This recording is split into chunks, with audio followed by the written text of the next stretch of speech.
Reunião secreta do corpo governante da JW.org. As paredes têm olhos e ouvidos. Os membros do corpo governante da JW.org conversaram entre si sobre a deturpação premeditada que eles têm feito sobre João 1,12, mas temem que, se admitirem isto agora, diante das evidências apresentadas pelos dissidentes das Testemunhas de Jeová, eles temem que esta admissão causará uma debandada geral das Testemunhas de Jeová, que se tornarão desigrejadas da JW.org. Eles admitiram também entre si que sempre souberam da deturpação premeditada que eles fizeram de Romanos 8:19 a 22, que foi o texto carro-chefe que eles engendraram para criarem a pseudo-doutrina das duas castas, filhos de Deus, que pretensamente são 144 mil, e criação, que pretensamente são as outras ovelhas ou grande multidão.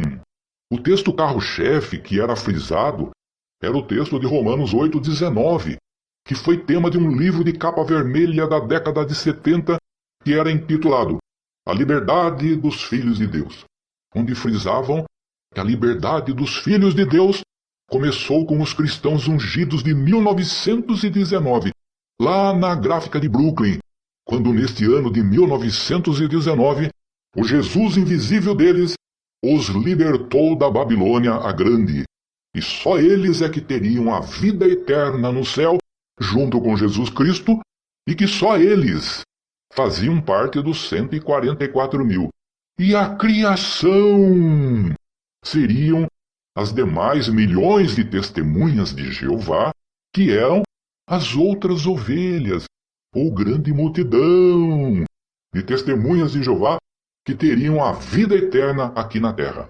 Romanos 8:21, na tradução do Novo Mundo com referências, diz de que a própria criação também será liberta da escravização à corrupção e terá a liberdade gloriosa dos filhos de Deus. E o corpo governante sempre fez uma deturpação premeditada desse versículo, usando o PNL, Programação Neurolinguística. Tipo, uma mentira dita 20 vezes passa a ser concatenada como verdade. A partir da publicação deste livro, o corpo governante aplicava a PNL, o gatilho, de que os filhos de Deus eram o corpo governante e a criação eram as outras ovelhas. Imagine você assistir um discurso público numa assembleia, onde 20 vezes eles frisaram isso durante 2 ou 3 dias consecutivos. Imagine você assistir à reunião do estudo da Sentinela e frisarem isso. Imagine os oradores públicos frisarem isso nos discursos públicos. O corpo governante sempre elaborava discursos públicos para os superintendentes de circuito e distrito, para eles frisarem nas assembleias e congressos que Romanos 8:19 a 21 trazia em seu bojo a prova de que há duas classes que obterão a vida eterna: a classe dos filhos de Deus e a classe da criação. E sempre frisavam isso nos esboços de discursos públicos, primeiramente para os superintendentes de circuito e superintendentes de distrito, que também eram conhecidos entre as testemunhas de Jeová como superintendentes viajantes, que visitavam as congregações a cada 6 meses.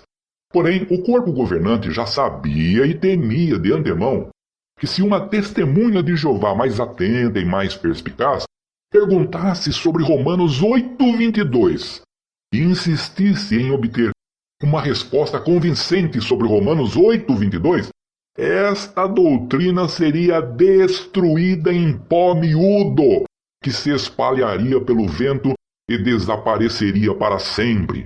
Mas o corpo governante nunca encontrou uma testemunha de Jeová suficientemente sábia para fazer isso, porque a represália era muito forte que ela sofreria depois. Já começariam dizendo ameaçadoramente: o irmão ou irmã tem dúvidas sobre a organização de Jeová? Esta pergunta tem o efeito de obrigar as testemunhas de Jeová a se calarem, senão iriam para a sala B e seriam desassociadas por conduta imprópria de um cristão. Seriam ostracizadas, e este medo mórbido da ostracização faziam as testemunhas de Jeová sempre engolirem caladas a erudita explicação corpo-governantística de Romanos 8, 19 a 21, que o corpo governante obrigava elas a ingerir, engolir, comer na marra. Voltemos ao texto de Romanos 8, 22, que diz: Pois sabemos que toda a criação junta persiste em gemer, e junta está em dores até agora. Bastaria uma testemunha de Jeová sábia e corajosa perguntar o seguinte: quer dizer que os filhos de Deus, que são só os ungidos, e são o corpo governante, estes não gemem? Estes não gemem? É só a criação que geme? É só a criação que geme? Pronto. Já seria o suficiente para destruir essa doutrina falsa das duas castas. Pois a verdade é que tanto o corpo governante quanto as outras milhões de testemunhas de Jeová adoecem, ficam doentes, sentem dores. E quem fica doente e sente dor, se não tomar um analgésico, começa a gemer de dor. E geme. Geme de dor. Junto com o corpo governante. Junto com o corpo governante. Ou vai me dizer que o corpo governante não sente dor e não precisa tomar analgésico para não gemer de dor? Certo? Então aí vocês veem a falácia do corpo governante em jogar o foco em que somente a criação, as outras ovelhas, a grande multidão, é só elas que gemem. E elas precisam de nós, o corpo governante, pois sem nós elas não vão entender a Bíblia para poderem ter a vida eterna. Esta era a PNL. Então vamos quebrar esta PNL. Vejamos o que será que o apóstolo Paulo estava dizendo ali em Romanos 8, 19 ao 22. Ele estava dizendo que aqueles que aceitaram Jesus Cristo, conforme João 1,12 nos diz, eram filhos de Deus. E toda a criação eram aqueles que ainda não haviam aceitado a Jesus Cristo, pois precisavam ser evangelizados através da pregação mundial, conforme Jesus havia mandado em Mateus 24:14 e Mateus 28:19 a 20. Neste ínterim, todos os que não fossem evangelizados eram uma criação, pois não podiam ser filhos de Deus. Pois como que uma pessoa que não aceitou Jesus Cristo através da evangelização poderia ser filho de Deus? É óbvio. Não poderia ser chamado de filho de Deus. Então essa pessoa era criatura. Ou fazia parte da criação, pois não havia obtido a liberdade que Jesus Cristo dá de presente para todo aquele que o aceita, que é a liberdade gloriosa dos filhos de Deus. É simples. Aceitou Jesus Cristo e passou a seguir esse ensino? É filho de Deus. Se cumpre João 8,32. E conhecereis a verdade, e a verdade vos libertará. Quem é a verdade? De acordo com João 14,16. É Jesus Cristo. Quem é que nos liberta? Vejamos João 8,36, na tradução do Novo Mundo com referência. Portanto, se o Filho vos libertar, sereis realmente livres. Quem é o Filho que nos liberta para sermos realmente livres? É Jesus Cristo. E quando nós aceitamos Jesus Cristo, nos tornamos o quê? De acordo com João 1,12. Nos tornamos filhos de Deus. E ao nos tornarmos filhos de Deus, obtemos o quê? A liberdade gloriosa dos filhos de Deus, conforme Romanos 8:21. A liberdade gloriosa em que sentido? Liberdade gloriosa da corrupção, pois quem não segue os ensinos de Jesus está na corrupção. Não pratica o mandamento do amor ao próximo, como Jesus manda. Não pratica a regra de ouro que Jesus nos manda. Não compartilha com os amigos aquilo que Jesus manda. Então essa pessoa está escrava do sistema pecaminoso em que vivemos e que está destinado à destruição eterna. O que diz João 3,16, tradução do Novo Mundo, com referências? Diz: porque Deus amou tanto o mundo que deu o seu Filho unigênito, a fim de que todo aquele que nele exercer fé não seja destruído, mas tenha a vida eterna. E quem exerce fé em Jesus se torna o quê? De acordo com João 1,12. Se torna filho de Deus. Se torna filho de Deus. E o corpo governante sabia disso.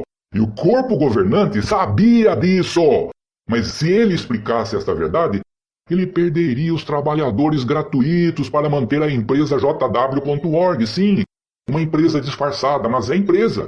É a única empresa associação onde os associados não recebem nenhum dividendos das ações que existem numa sociedade anônima ou numa sociedade de cotas por responsabilidade limitada.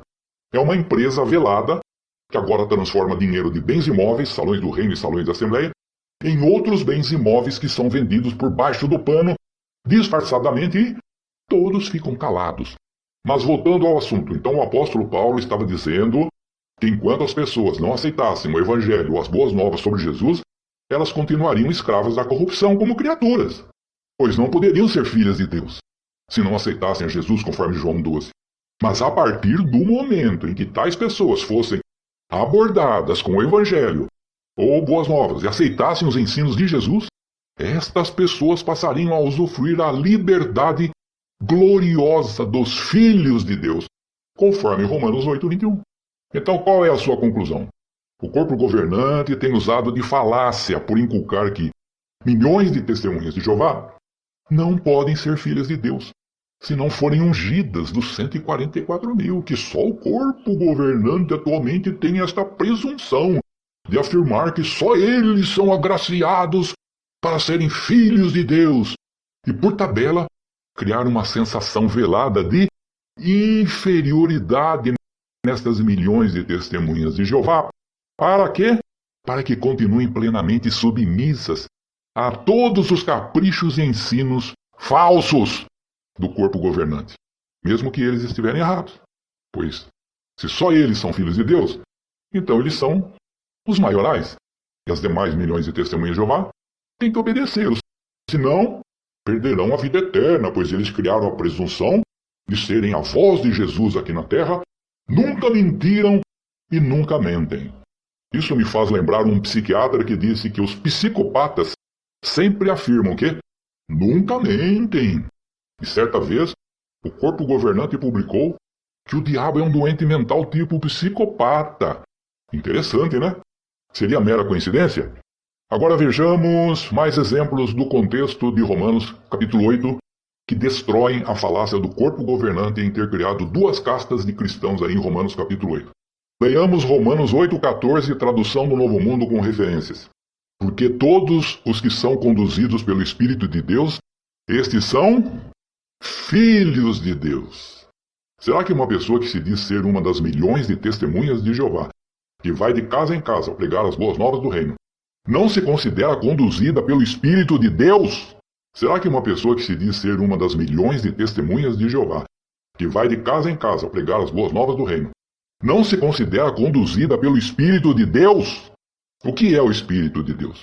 Pode ser duas coisas, ou o Espírito Santo de Deus, ou o anjo de Deus, pois a Bíblia também chama anjo de Deus como sendo Espírito de Deus. O corpo governante já publicou várias vezes o cartoon ou desenho onde aparecem as testemunhas de Jeová indo de casa em casa, e aparece um anjo velado ao lado delas, invisivelmente, apontando a direção para elas falarem com certa pessoa, como se esta pessoa estivesse precisando ouvir as boas novas. E este anjo ou Espírito de Deus conduz a testemunha de Jeová até esta pessoa. Então, o próprio corpo governante apoia que as testemunhas de Jeová são conduzidas pelo Espírito de Deus, certo? E o que diz o texto de Romanos 8,14? Diz, todos que são conduzidos pelo Espírito de Deus são o quê? Estes são filhos de Deus, diz Romanos 8,14. Então, meus amigos, um só versículo do contexto de Romanos, capítulo 8, desmonta, destrói esta falácia criada pelo corpo governante de que as milhões de testemunhas de Jeová não são filhos de Deus, mas sim criaturas. Ora, se estas milhões de testemunhas de Jeová não são filhas de Deus, como que elas podem ser conduzidas pelo Espírito de Deus? Se estas milhões de testemunhas de Jeová não são filhas de Deus, como que elas podem ser conduzidas pelo Espírito de Deus? Então, o texto de Romanos 8,14 está mentindo. Então, o corpo governante está consciente de que, de fato, tem enganado premeditadamente as testemunhas de Jeová e por isso ele tem medo de admitir isso publicamente. Mas como o corpo governante via que a palavra criaturas de Romanos capítulo 8 para as milhões de testemunhas de Jeová era uma palavra que machucava muito elas, ele resolveu abrandar e mudar para amigos de Deus. Agora a criação passa a ser amigos de Deus, as criaturas passam a ser amigos de Deus. Mas a pergunta é, onde está escrito no Novo Testamento que as milhões de pessoas que dizem ser cristãs, dizem ter aceitado Jesus, quer antes do batismo, quer durante o batismo, de qualquer modo, Para ser cristão, tem-se que crer em Cristo. Tem-se que aceitar Cristo. Então, como que pode, mesmo assim, a pessoa ser apenas amigos de Deus? Amiga de Deus ou amigos de Deus? Me mostre isso agora no Novo Testamento. Ou aceite que o corpo governante é um falacioso, que acrescenta coisas que não existem na Bíblia, para sustentar suas falsas doutrinas criadas com o objetivo de enganar, para obter resultados egoístas e gananciosos. E o corpo governante ainda tem a coragem de publicar que só as pessoas do mundo é que são egoístas e gananciosas, ao perpetuarem mentiras para esta finalidade. Portanto, o corpo governante está com medo de chegar em público e dizer: recebemos uma nova luz, e todas as testemunhas de Jeová são filhos de Deus. Sim, ele tem medo de admitir esta verdade, porque ele sabe que se ele fizer isso, vai ocorrer uma revolta, uma debandada geral daquelas testemunhas de Jeová sinceras que dirão: agora já basta, agora é a gota d'água, já fomos por demais enganados pelo corpo governante. Portanto, basta apenas um pouquinho de raciocínio lógico para entender que quem procura ser um cristão genuíno é filho de Deus. Quem procura ser um cristão genuíno é conduzido pelo Espírito de Deus. E se é conduzido pelo Espírito de Deus, é filho de Deus. Em parte nenhuma da Bíblia diz que uma pessoa que é conduzida pelo Espírito de Deus não seja filho de Deus. Portanto, vejam que o CG acrescenta coisas que não existem na Bíblia para defender seus interesses egoístas e manter milhões de pessoas sinceras enganadas. Bem, esta é a verdade. Aceite-a agora, que dói menos. Aceitá-la depois poderá ser pior. Vai doer mais e poderá ser tarde demais. Veja Apocalipse 22:15.